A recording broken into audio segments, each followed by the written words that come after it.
swinging a drive, right field and deep. Back goes Aquino. It's got a chance. Gone. Get out the tape measure. Long gone. Fly the W! Cubs fans, it's time to fly the W with Dustin Rhodes and Paul Crawley-Jean.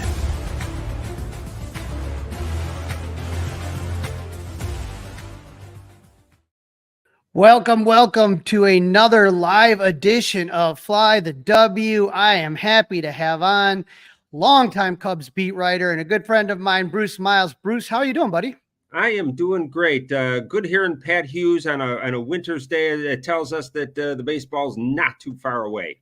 No, sir. It is the Cubs convention. What are we talking about? A week from Friday. So we're almost there. We're almost there, and as you know, it's one of the big exciting events of the year. Everybody looks forward to it, and everybody's just nuts at that thing. Yeah, it's now we have all these different shows, podcasting, streaming, all that stuff, and but back in the day, I mean, you were the Cubs beat writer for what? How many years? 30 years? 22 years on the Cubs, and I covered baseball for 31 years overall. So, yeah, a lot of time spent in press boxes and clubhouses on the field and so forth. Right. And so there used to be like nothing before all this stuff started coming out. And now, we're still a little bit crazy, but it's almost like let's get ready to have some fun. You know what Chicago's like in the summertime when baseball's hopping and Wrigley Field's rolling.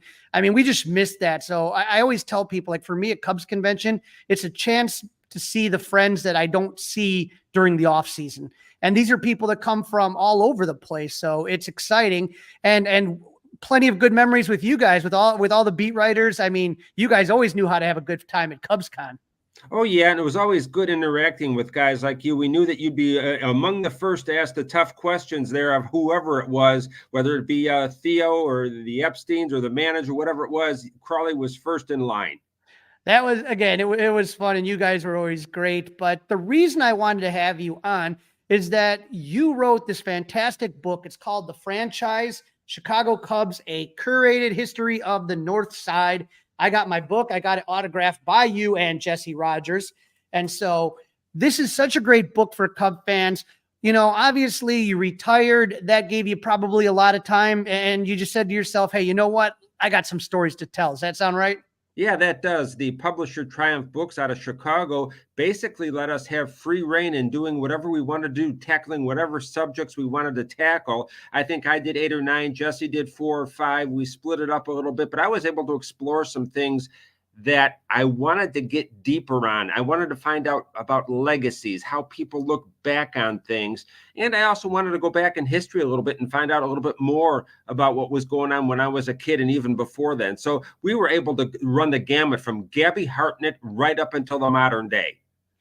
Now, I saw that you were at a local library, Schaumburg Library, and I said to myself, well, I'm going to go see Bruce, say hi, and listen to what he has to say about the book. And that's why I wanted to have you on here, because I thought you did such a good job. So, Bruce, if you're, next time you're in a library, let me know and we'll tweet it out. But the presentation was so great. And, while you were there, you kind of let us know that there was what you determined was an off-ramp for Sammy Sosa to potentially reunite with the Cubs. And all of a sudden my little ears perked. I said, what? And you kind of talked about that. Let our listeners know about this off-ramp that you have to reunite the Cubs with Sammy Sosa. Yeah, well, I put in the book that, for all these many years, the Ricketts family, Tom Ricketts in particular, has been vocal about not having Sammy back. And he's talked around the issue a little bit, the steroids, whatever, maybe walking out on the team. And nowadays, there is a Cubs Hall of Fame. It's been revived the last couple of years. You've seen it the first year that under the new Cubs Hall of Fame, Jose Cardinal and Pat Hughes. And last year, Sean Dunston and Mark Grace. Just a great day. Those guys were thrilled. Well, it came up that, pretty soon Sammy's got to be on this ballot. And it turns out that he is. And what I write in the book is that if Tom doesn't want to do it himself, if Sammy is elected to the Cubs Hall of Fame, well, then there it is. He's got to invite Sammy back, if only to say, Sammy, this independent commission, this committee voted you into the Cubs Hall of Fame. We have to have you back. It gets Tom off the hook. He doesn't have to eat crow or anything like that. An independent committee does or doesn't vote Sammy in. And if they do, he's got to come back. So I think that's the off ramp. I think it's a win-win for everybody. If indeed Sammy gets in, we don't know if that's going to happen. I think they'll announce that as they did last year at the convention.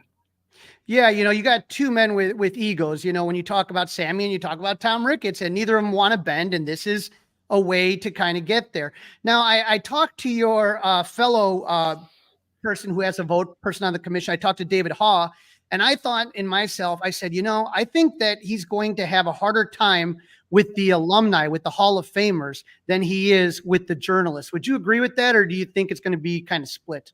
Yeah, I have to think so.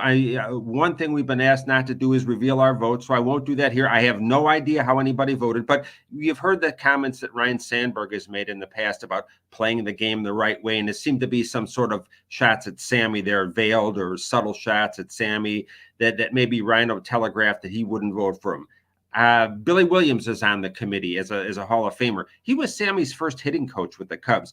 Maybe he goes for Sammy. He always enjoyed working with Sammy. If you remember, after 9/11 and 01, he gave Sammy the American flag and Sammy ran around the bases. Billy kind of choreographed that whole thing. Fergie Jenkins, Lee Smith, and Andre Dawson are the other Cubs Hall of Famers on this committee that I am also a member of. I have no idea how they'll vote. The media members may be more sympathetic. Myself, as you mentioned, David Haw, Kerry Muscat, Dan Roan, Fred Mitchell, Barry Rosner, Bruce Levine, all of whom had some sort of contact with Sammy one way or the other. So, we'll see how it goes. But I think you might be right on that the Cubs Hall of Famers might be less inclined than the media members to vote Sammy into the Cubs Hall of Fame.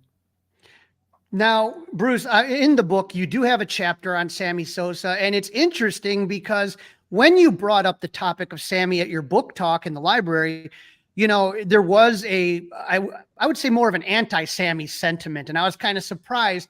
And I still don't understand just the divisiveness of the Sammy Sosa character, especially considering all the, like I said, Alex Rodriguez on Fox Sports, Big Papi, David Ortiz, everybody loves him.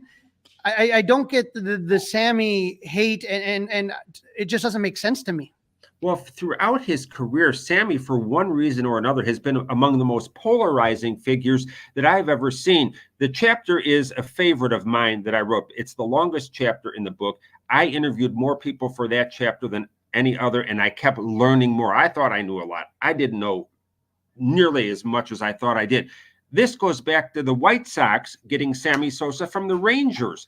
It tore apart the White Sox organization because they traded a popular guy in Harold Baines to the Rangers for Sammy Sosa.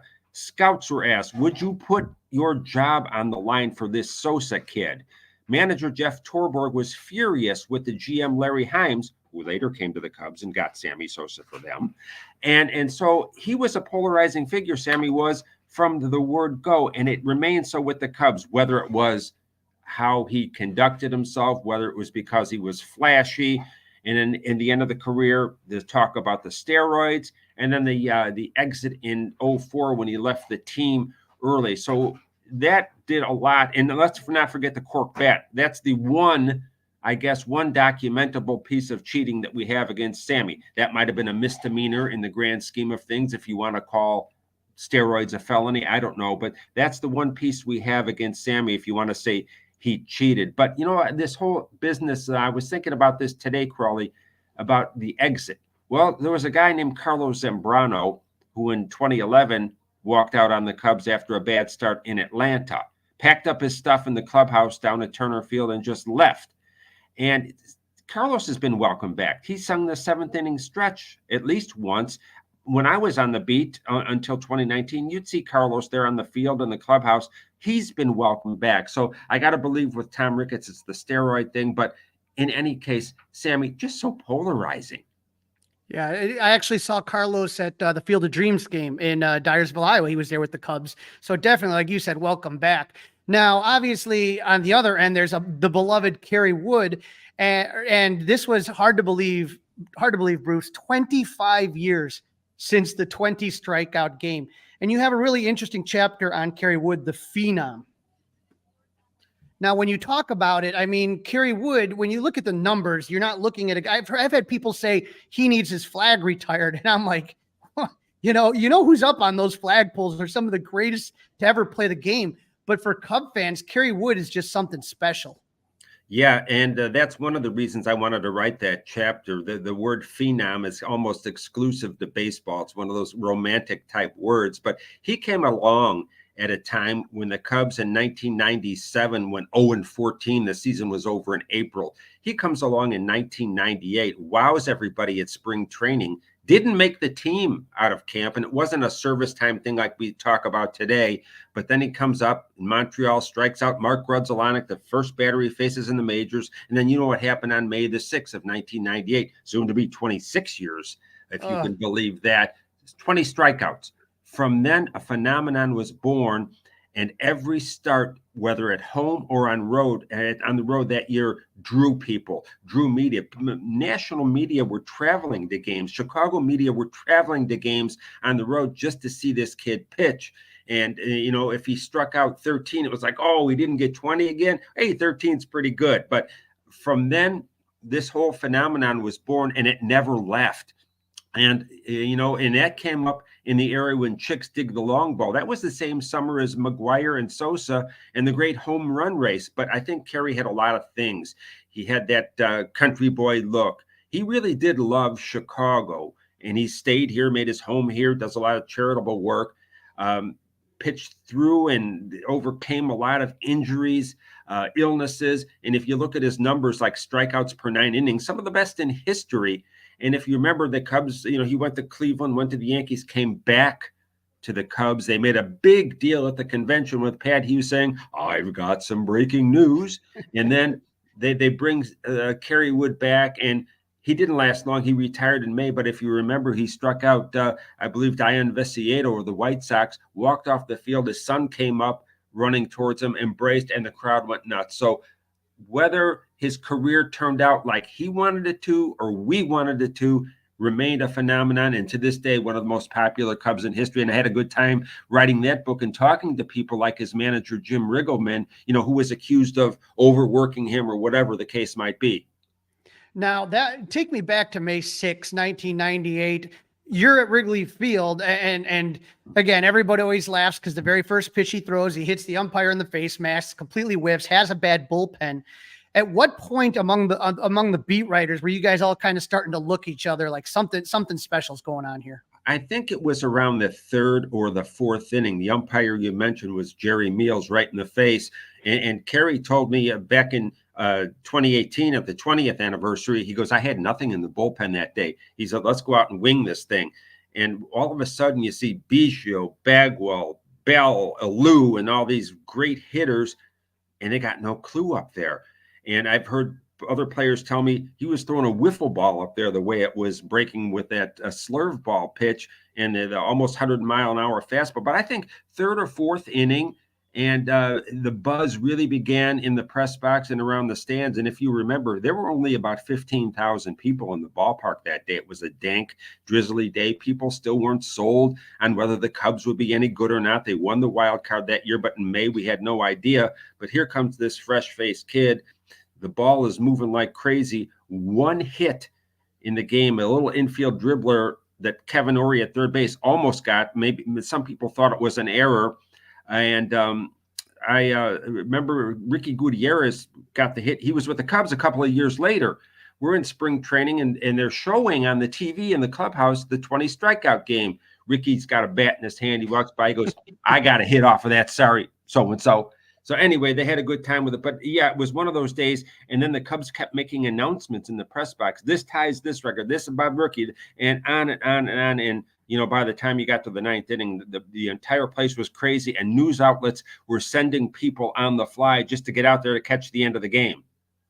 Now, another story that's kind of broke recently has been Andre Dawson's request to have the Cubs logo on his Hall of Fame cap. And you have a chapter in the book about Andre Dawson. And I mean, it is the most unique story, I think, in all of sports. That's one I don't think we will ever see again. No, that's a chapter that Jesse wrote and did a really nice job on it, talking with Andre. And if you remember, Andre Dawson signed a blank contract to come with the Cubs in 1987. He was with the Expos, wanted off that very hard artificial turf at Olympic Stadium. There were no takers because the owners were illegally colluding to keep down salaries, which they later paid a heavy price for. So he shows up, and much to, I think, the chagrin of Dallas Green, who was running the Cubs at the time, and says, "Sign, I'll sign a blank contract." Well, that put Dallas in a very bad spot, because here you have this great player willing to play for almost anything. So they fill in $500,000. Goes on to win the MVP for a last place ball club and becomes one of the most popular players in history. And as you said, goes into the Hall of Fame, and as a Montreal Expo. But I think that he had the most fun and enjoyed his most acclaim as a Cub. So I don't blame him, and I'm not surprised that he wants that C on the cap rather than the Expos logo. It made me laugh because in the book you've mentioned it, and I've talked to Andre about it before, and it's that whole idea of he's there, blank check, and they think they're going to call his bluff, so they basically lowball him. They give him half of what Montreal offered him, and he accepts it. And Dallas Green has to say, "Hold on, I'll get back to you," because he wasn't expecting Dawson to accept the lowball offer. No, it was just one of those things that was a perfect storm of what was going on at the time with the collusion, and Dawson had nowhere to go, but he thought the Cubs were the perfect situation. And then he says, "Okay," and then it's like, "Oops, what do we do now?" And the rest is history. Became one of the most popular Cubs, just a cannon of an arm in right field. And what people don't remember is that his knees were so bad even then that he had to take a lot of treatment before and after games to get ready and to stay ready, and just a remarkable work ethic and an example to other players, younger players who were around the team who would come up in subsequent years. Now, Bruce, Tom Cooper here says, "I know this goes back a while. My favorite photo is Gabby Hartnett talking to Al Capone before a game." Do you have any stories about that? Yeah, that's funny, because I wanted to go back in history with this and talk about Gabby Hartnett for one reason. He hit one of the most important home runs in Major League history, the homer in the Gloman in 1938. It didn't win the pennant for the Cubs, but a couple of days later they clinched, and it's been forgotten to history. You hear about the Fisk home run, and rightfully so. Kirk Gibson and Kirby Puckett and all these big home runs, Bobby Thompson. Well, Hartnett's was just as important, but there's no TV then. There's apparently no film unless some film comes out of somebody's attic one of these days. The radio broadcast has not been preserved. There's just a few photos remaining. So I got with and had a wonderful visit with Gabby Hartnett's granddaughter, who lives in the Chicago area, and Gabby stayed in Chicago all of his life. Now, the photo that you mentioned was actually taken at Comiskey Park during either a City Series game or some other exhibition game between the Cubs and the White Sox. And Gabby signed an autograph, or it might have been Al Capone's son. And the commissioner of baseball, Kennesaw Mountain Landis, didn't want him to be doing that. And then Gabby's like, "Well, you tell him. You tell Al Capone." But Gabby's a great, considered by many the greatest catcher in Cubs history. Wilson Contreras notwithstanding, and Randy Hundley and others. Great player. Stayed in Chicago, ran a bowling alley in Lincolnwood for the rest of his life. And to me, it was one of the great miscarriages of justice that he's been forgotten. I just hate that kind of stuff gets swept under the rug or forgotten to history just because it happened a long time ago. But again, another chapter that I went a little bit different with. I was able to, through the Cubs, track down Gabby's granddaughter, gave a wonderful interview, and also told me about, Gabby, the guy who would go out to clinics even in the rain when they didn't think he'd show up, and, work with young ball players on an off day or whatever it might be. So another fun chapter for me. Now, here's the thing. Here's what made me laugh about that chapter is that his granddaughter would mention that she would wear the Hartnett jersey to Cubs games. And I know what a fan you are of unique jerseys. And so I had to imagine if you ever had seen her at the game, you definitely would have taken a picture of that one. I certainly would have. And a lot of times when I would see something like that, I would go up to the person and say, what possesses you to have that? And it's a game I continue. I freelance for NHL.com doing the Blackhawks, and I walk around the United Center before every game looking for old, like Dennis Hull or somebody like that, Phil Russell, old jerseys. And if it's really unique like that, I'll go up and ask the person, what are you thinking here? But yeah, that's one. If I had seen it, no doubt I would have talked with her. Joanne Bebrock is her name, by the way, and asked her about it. And who knows where it would have gone from there. But I got a million of them.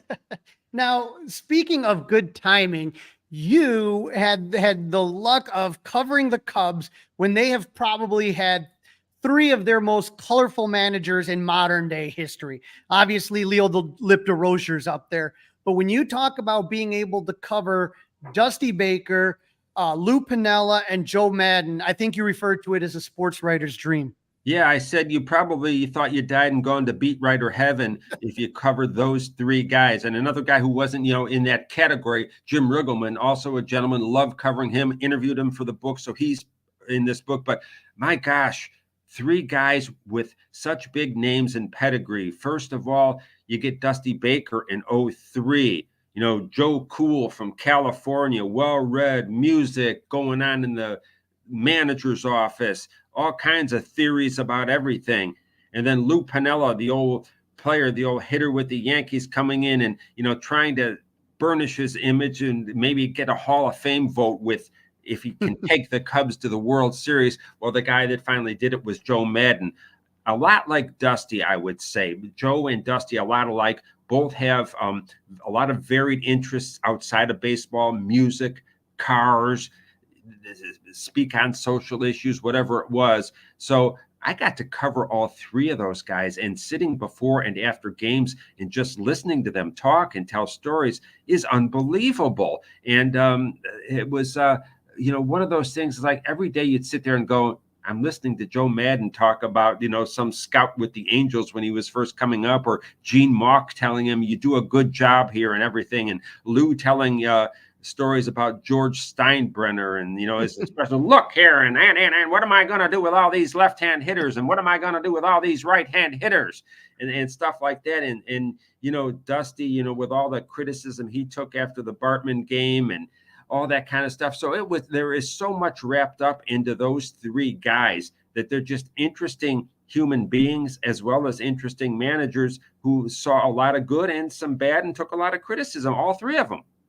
Yeah, and the thing about Dusty for me is just how he went from the highest of highs to the lowest of lows in 2 seasons, Bruce. He has them 5 outs away from the World Series. And by the end of 2004, a lot of Cub fans are ready to run him out of town.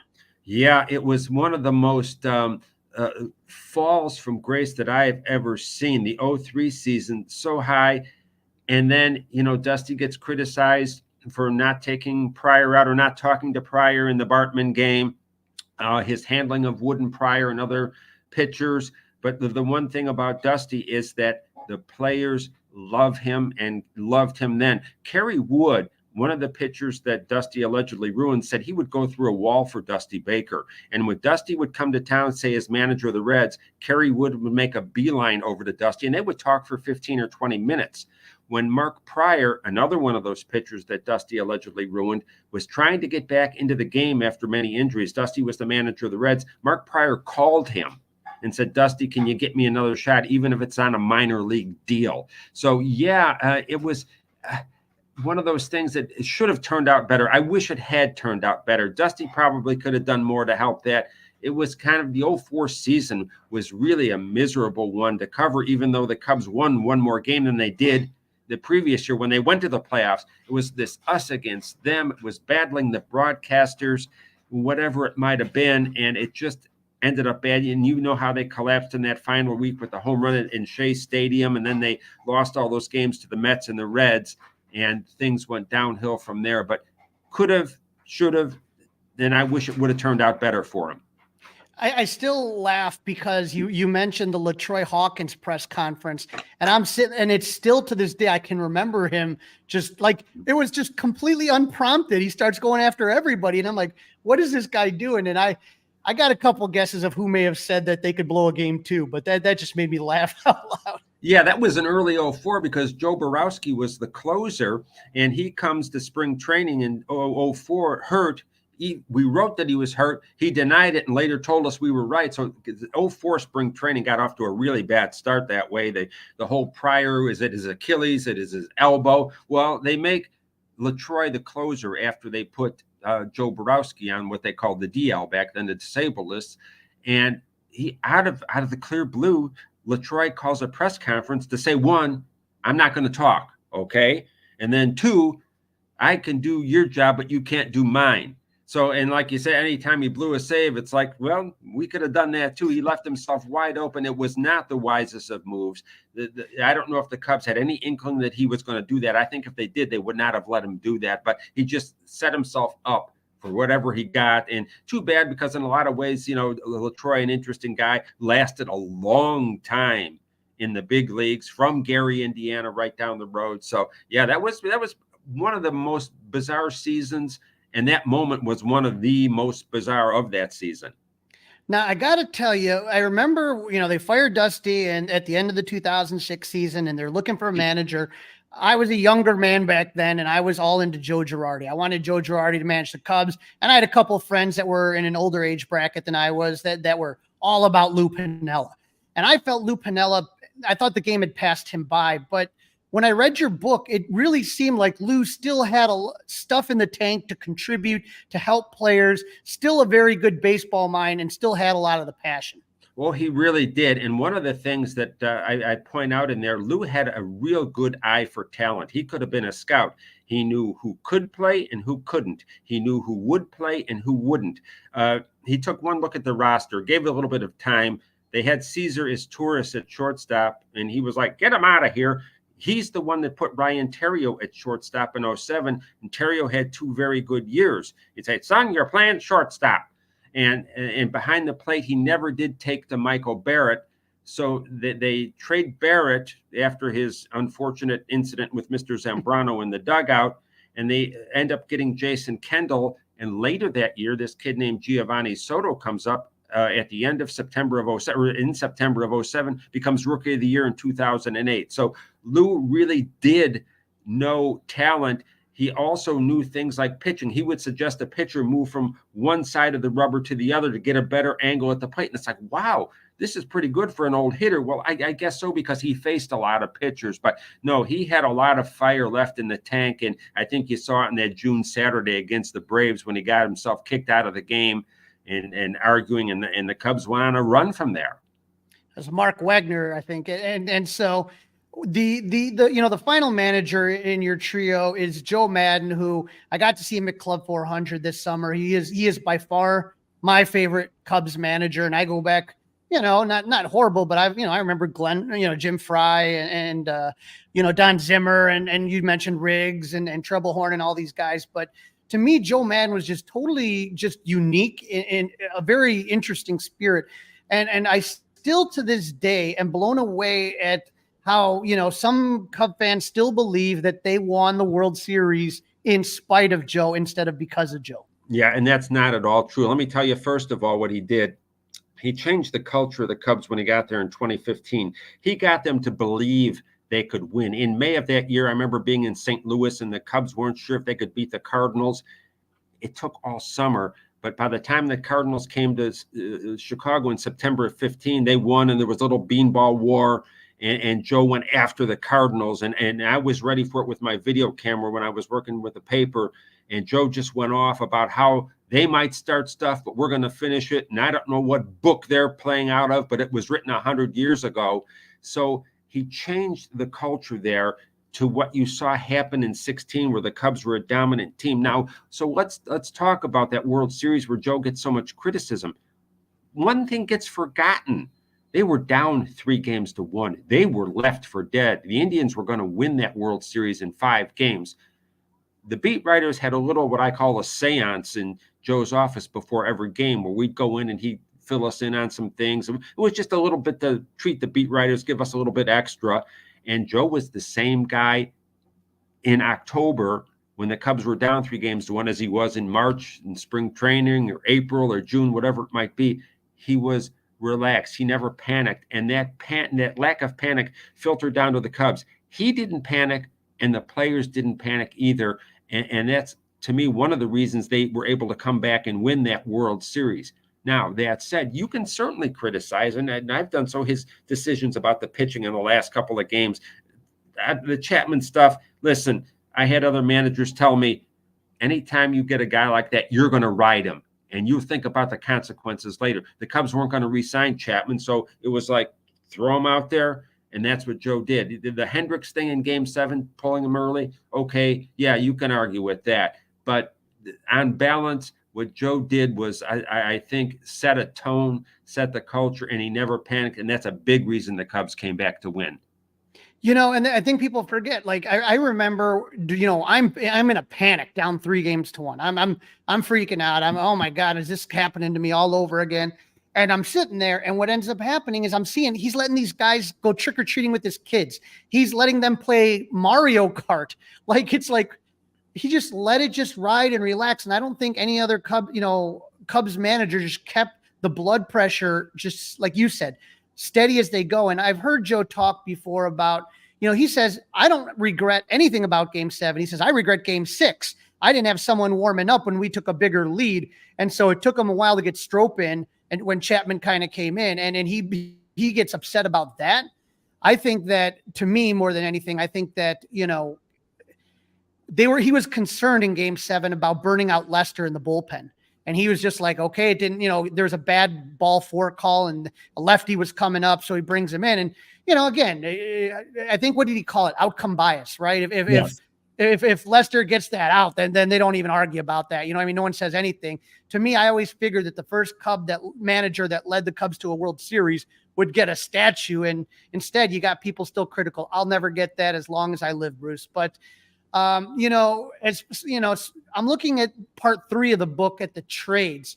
And the very first trade you bring up is one that a lot of Cub fans know the history of, Brock for Bruglio. And that is one that, even if you didn't live, I know it, and I didn't live in the 1960s.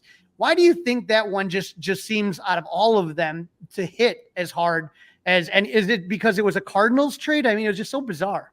No, I think it was because they traded a guy who they didn't know what they had, and he went on to become a Hall of Famer, played in 3 World Series with the Cardinals, the hated Cardinals, and won 2 of them. If you have to look back at what was going on with the Cubs at that time.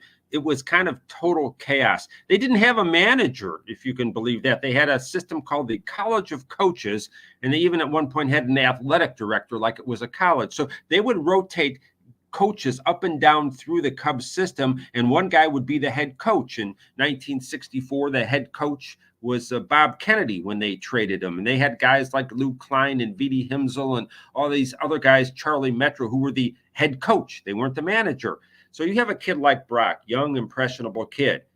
Do we want you to be a base stealer? Do we want you to be a home run hitter? He did have power, hit a home run to center field on the Polo Grounds, almost 500 feet away. That's in the book. That starts the chapter. Are you a left fielder? Are you a right fielder? Because of that crazy cockamamie system that they had, College of Coaches, I don't think Brock knew which end was up half the time. So in 63, they contended a little bit. They finished above 500 for the first time in forever. They thought they could win in 64, be a contender at least. They needed some starting pitching. They had guys like Dick Ellsworth and Larry Jackson and Bob Buell, some of whom were past their prime. So down in St. Louis, there was an 18-game winner named Ernie Broglio. Well, the Cubs thought if they get him, they could get over the hump with their pitching staff and win. So they traded Brock to the Cardinals for that. The trade did not go over well in St. Louis. They thought, who would ever trade Broglio for Brock? And I put in my book, well, who indeed? The press in Chicago said, we'll do business with you anytime. Oh, you beautiful Redbirds. Thank you. All that kind of stuff. Well, a couple things happened. The manager in St. Louis, Johnny Keane, told Lou Brock, be yourself.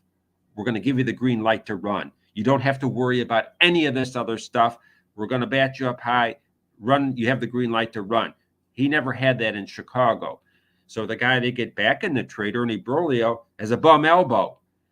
That was in the days, you remember now, this is 60 years ago, where teams weren't trading medical information all the time. That trade would never go down today because the Cubs would know beforehand that he was damaged goods because of the trading off of medical information. That wasn't routine in those days.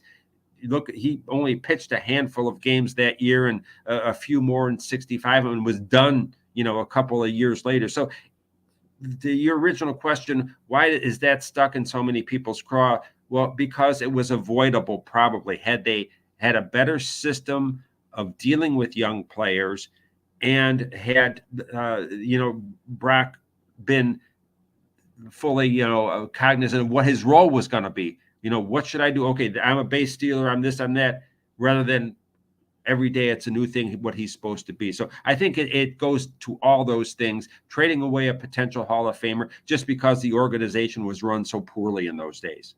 And the thing about the College of Coaches that still gets me angry is they never gave Buck O'Neil a shot at coaching, which obviously we're in a different time now, but when you think about Buck O'Neil and the intelligence that he had and the managerial prowess that he had, shame that he didn't get to become the first African-American manager when he was right there.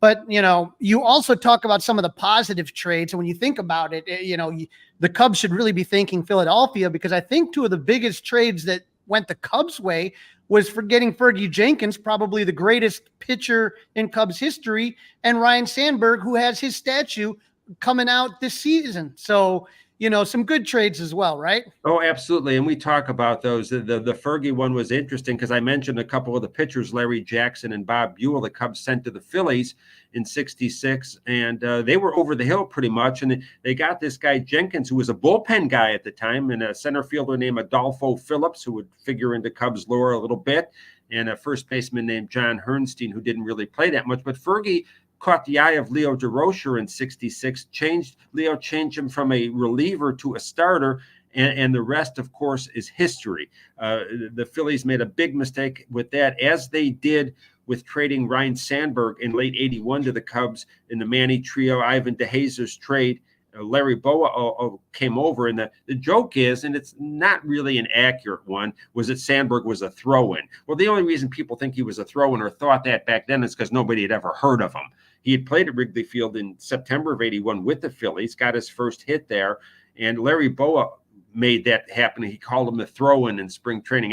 They got me, you're just the throw-in. So Sandberg, if you remember, had a rough start at the plate. He was a third baseman at the time. And the Cubs, one of the good things that manager Jim Fry did was that they moved him to second base. And Fry, who was a better hitting coach than he was a manager, got Sandberg to pull the ball more and thus become a power hitter rather than a singles and doubles gap hitter. So a lot of things happened then. It was a big break for Ryan. And let's give Dallas Green some credit too, because if you remember, Dallas Green managed the Phillies to the World Series title in 1980. So he knew the system. And Dallas was a system guy, a farm system guy. He knew everything about the Phillies system, and he was smart enough and had the foresight enough to pluck Sandberg out of that system and turn him into a Hall of Famer with the Cubs. I got to tell you, Bruce, I think, I know Brock Verbrugge is a big one, but for me, firing Dallas Green was one of the biggest mistakes, in my opinion, in Cubs history. And I'm just sad that he's no longer with us to celebrate this 40th anniversary, because he changed the entire culture. And I think of the guys that came out of the farm system and the guys that he traded for. And I just wonder what would have happened if he would have stuck around a few years longer. Yeah, that's one of the great mysteries and one of the great sad things in Cubs history. I think Dallas's line was that the people at the Tribune Company learned the lingo of baseball, as he put it, thought they knew everything, and they didn't need him. They didn't like him because he was brash and he was big and he had a loud mouth and he fought with the neighbors and really set the stage for the Cubs getting lights in Wrigley Field, something he probably should get more credit for. But if you look at the system, guys like Greg Maddux and Palmeiro and Grace and Joe Girardi and Jamie Moyer, it's the great unknown. What would have happened if Dallas had stayed around? Would he have beaten Theo Epstein to a World Series title for the Cubs? Theo is the guy who got it done, but would Dallas have got it done? We'll never know. But between rebuilding the system, refurbishing Wrigley Field, and getting lights in there, were his legacy. And yeah, you're right. It's too bad that he wasn't around to see it through. Now you mentioned the lights, and that I know is a very passionate subject for you, and you have a chapter about it in the book about the lights and the mythology behind the lights. If people aren't aware, Wrigley actually had lights. What was it, 1941? They were all Yes. ready to install lights. Pearl Harbor happens, and they donate them to the war effort, and that's it. No lights from 41, and now we're in the 80s. And people are confused as to why the Cubs actually did get lights, and you talk about that in the book. Right. I mean, the Wrigley family, Philip K. Wrigley, after the war, really had no interest really in the day-to-day operations of the team or putting a winner on the field. And the idea of night baseball was something that he completely lost interest in.